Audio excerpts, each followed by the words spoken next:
12 जनवरी को स्वामी विवेकानंद की जयंती है, जिन्होंने युवाओं को आत्म जागृति, अनुशासन और देश प्रेम के मार्ग पर चलकर भारत को पुनः विश्व गुरु बनाने की राह दिखाई। उनकी इसी सोच पर अमल करते हुए प्रधानमंत्री नरेंद्र मोदी ने विकसित भारत की परिकल्पना साकार करने में युवाओं को महत्वपूर्ण स्तंभ माना है और इस दिशा में कई प्रयास किए जा रहे हैं। ऐसी एक पहल है विकसित भारत यंग लीडर्स डायलॉग, जिसका आयोजन 9 से 12 जनवरी तक भारत मंडपम में चल रहा है। इस पर विस्तार से चर्चा के लिए हमारे साथ हैं माननीय युवा कार्यक्रम और खेल मंत्री डॉक्टर मनसुख मांडविया जी। नमस्कार मंत्री जी, स्वागत है आपका कार्यक्रम में। मंत्री जी, ऐसा कोई मंच नहीं है जहां युवाओं को प्रधानमंत्री और अन्य शीर्ष गणमान्य जनों के साथ एक साथ मंच मिले, एक साथ संवाद का मंच मिले। तो ये कार्यक्रम शुरू करने के पीछे क्या सोच रही है? विकसित भारत यंग लीडर डायलॉग एक ऐसा मंच है जिसमें सारे देश से क्विज कंपटीशन से सिलेक्ट करे हुए यूथ जो विकसित भारत के लिए अपने विचार प्रधानमंत्री जी के सामने रखने की चाहत रखते हैं, इच्छा रखते हैं, ऐसे वाइब्रेंट यूथ 3 दिन के लिए भारत मंडपम में आपस में डिस्कशन, डिबेट करके डोमेन एक्सपर्ट का ओपिनियन के आधार पर अपना ओपिनियन को साझा करके एक आखिरी विचार बिंदु पर ले जाने के बाद देश के प्रधानमंत्री के सामने अपने आप को, स्वयं को विकसित भारत के लिए जोड़ने के लिए क्या अपना कर्तव्य है, क्या सुझाव है, क्या विचार है, रखने का एक साझा प्लेटफॉर्म है। मैं मानता हूं कि यह प्लेटफॉर्म देश के युवाओं को अपने आइडियाज को देश के प्रधानमंत्री जी के सामने रख के देश के लिए बनने वाली पॉलिसी, देश का गुड गवर्नेंस और देश के फ्यूचरिस्टिक प्लानिंग के लिए बहुत महत्वपूर्ण हो सकता है। जी हाँ, जैसे अभी आपने बात की, उनकी ओपिनियंस कंसिडर की जाएंगी, क्योंकि लगभग 7 महीने की लंबी प्रक्रिया के बाद लाखों युवाओं में से कुछ युवाओं को ये मंच उपलब्ध हुआ है। तो ये जो अपनी राय रखेंगे, उनके विचार हैं, तो उन्हें नीतियों में शामिल किया जाएगा? स्वाभाविक है जी, क्योंकि जब देश की नीति निर्धारण करने वाले मंत्रीगण भी उसमें शामिल है, देश के सर्वोच्च नीति निर्धारक प्रधानमंत्री भी इस कार्यक्रम में शामिल होंगे और उनके सामने ही ये सब युवा अपना विचार रखेंगे। उसका मतलब है कि जो लोग इस युवा की सोच को समझेंगे, उसके आइडिया को समझेंगे, तो वो अपनी नीतियों में भी लागू करेंगे, स्वाभाविक है। और इसलिए ही इस कार्यक्रम का आयोजन करने के लिए प्रतिवर्ष प्लानिंग करा है। सेकंड एडिशन है। बहुत उत्साहपूर्वक फर्स्ट एडिशन का हमारा अनुभव रहा जी। उसमें से कई आइडियाज का ऑलरेडी इंप्लीमेंटेशन भी हो गया। उस वक्त कहा था कि युवाओं ने ही एक स्पोर्ट्स के ट्रैक में कहा था कि आपको स्पोर्ट्स में गुड गवर्नेंस लाना चाहिए। आज मोदी जी ने गुड गवर्नेंस बिल के द्वारा अभी देश में इंप्लीमेंट करा जी। मुझे पता है यही युवाओं ने उस वक्त कहा था कि एथलेटिक्स में आपकी पॉलिसी एथलीट सेंट्रिक होना चाहिए। तो आज हमने खेलो भारत नीति लाई। उसमें खेलो भारत नीति का निष्कर्ष ही ये है कि उसमें एथलीट सेंट्रिक नीति है। उसमें महिला को शामिल करने की बात कही गई थी, तो हमने उसको ऑलरेडी इंक्लूड करा। तो कुल मिला के जो आइडियाज आता है, ये आइडियाज देश को बनाने में, देश की नीति निर्धारण तय करने में, पॉलिसी फॉर्मेशन में उपयोगी होगा। इसमें यूथ डायस्पोरा भी है, इनको शामिल किया गया, तो इसके पीछे क्या उद्देश्य है? इस बार जब नो इंडिया कार्यक्रम चलता है, जिसमें इंडियन डायस्पोरा को इंडिया दिखाने का एक कार्यक्रम है, हमने उसमें भी कंपटीशन कराई और हमने कहा क्योंकि इंडियन डायस्पोरा मीन्स उसके जड़ें भारत के साथ जुड़ी हुई है, उसके पूर्वज या तो वो भी पहले भारत से गए हुए, तो ये लोगों को भी भारत के प्रति सम्मान होता है, भारत के विकास में उनकी रुचि होती है। ऐसे लोगों की भी क्विज कंपटीशन करवा के उसको भी हमने शामिल करा है, ताकि इंडिया के यूथ क्या सोच रहा है, कौन सी दिशा में इंडिया के युवा जा रहा है, उसके थॉट प्रोसेस क्या है, वो भी समझे, और दुनिया से क्या समझ के आए हैं वो यहाँ शेयर भी करें। जी, तो युवाओं के जो नए विचारों को जमीन पर उतारने के लिए सरकार किस तरह से प्रयास कर रही है? क्योंकि आजकल आर्टिफिशियल इंटेलिजेंस भी आ रहा है और बहुत जो कह सकते हैं अब जेन जी का जमाना है, तो बहुत विचार है, बहुत उत्सुकताएं हैं, उनकी जिज्ञासाएं हैं मन में।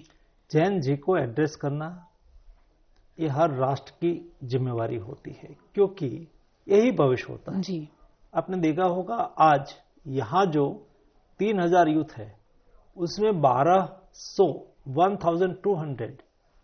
वो 18 to 20 के बीच के 18-20 जी, वो 12 उसमें से 1200 है 21-22 साल के, बाकी 600-650 है।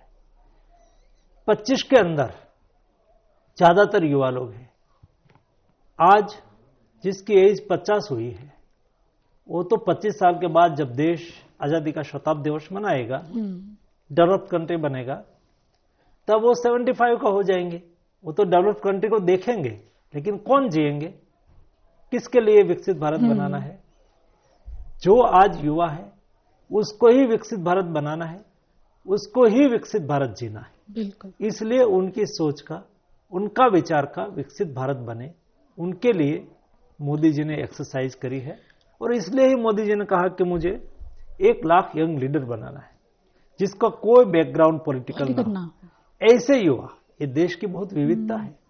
दूर सुदूर के हमारे ट्राइबल एरिया हो, हमारे 3000 किलोमीटर की हिमालयन रेंज हो, 7000 किलोमीटर का समुद्र तट हो, ये इंडिया की अलग अलग डाइवर्सिटीज है, अलग अलग कौशल क्षमता वाले हमारे युवा है।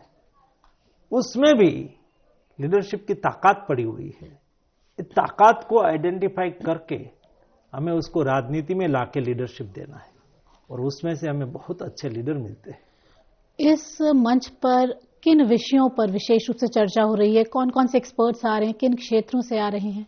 उसमें 10 ट्रैक आइडेंटिफाई करा है। जी, भाई एग्रीकल्चर है तो स्मार्ट एग्रीकल्चर कैसे करें, क्या करना चाहिए, युवा आइडिया देंगे। उसमें फिटनेस, समय की मांग है, कैसी फिटनेस होनी चाहिए, युवा लोग आइडिया देंगे। युवा की डेमोक्रेसी में क्या अपनी भूमिका है, उसके पर युवा लोग अपना आइडिया दे रहे हैं। अलग अलग अलग ऐसे 10 ट्रैक पर टेक्नोलॉजी कैसी होनी चाहिए डेवलप्ड कंट्री की, विकसित भारत की, उसके पर युवा आइडियाज दे रहे हैं।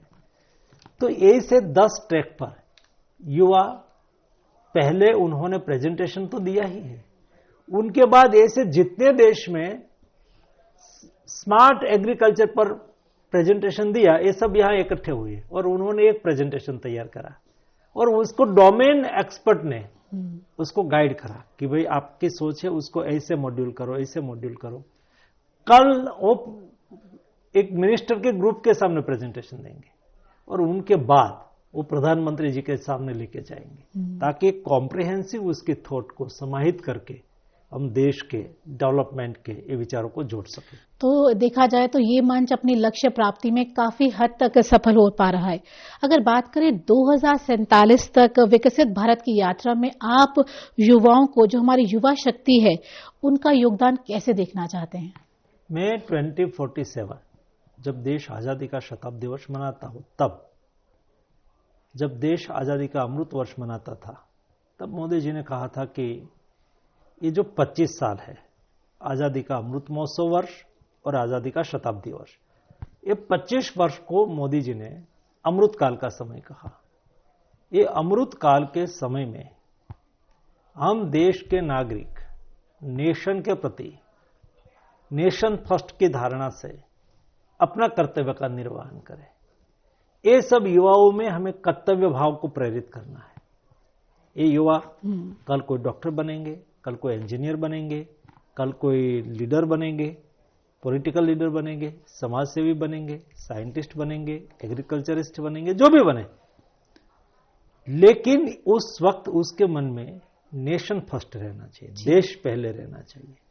जो एक बार देश पहले ऐसा युवाओं के मन में तय हो जाए, यानी कि देश के सिटीजन के मन में ये भावना जब बन जाती है, तब बाकी सारा विषय उसमें समाहित हो जाता है।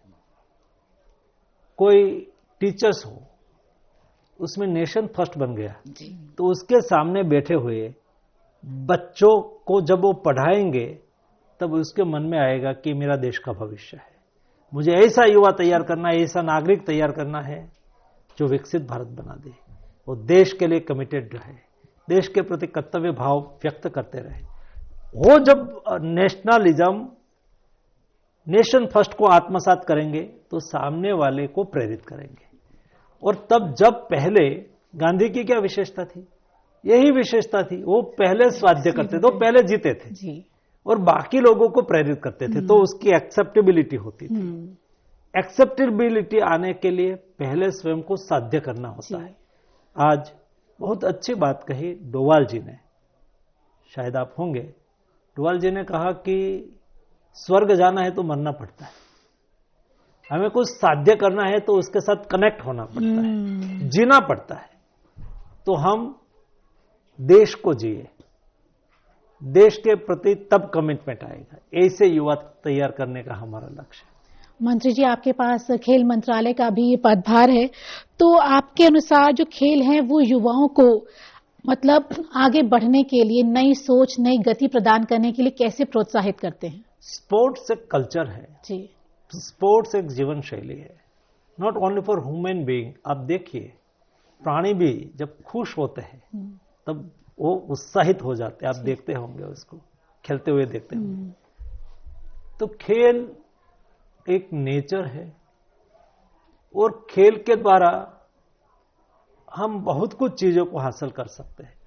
हमारी हेल्थ को तो स्वच्छ रख ही सकते हैं, लेकिन खेल से आप में धैर्य का संस्कार डेवलप होता है, खेल से आप में स्टेबिलिटी आती है, खेल से आपको हार और जीत दोनों को पचाने की क्षमता बढ़ती है। तो खेल एक खेल है, और खेल के मैदान से हम राष्ट्र निर्माण कर सकते हैं, ऐसा भी मेरा मानना है।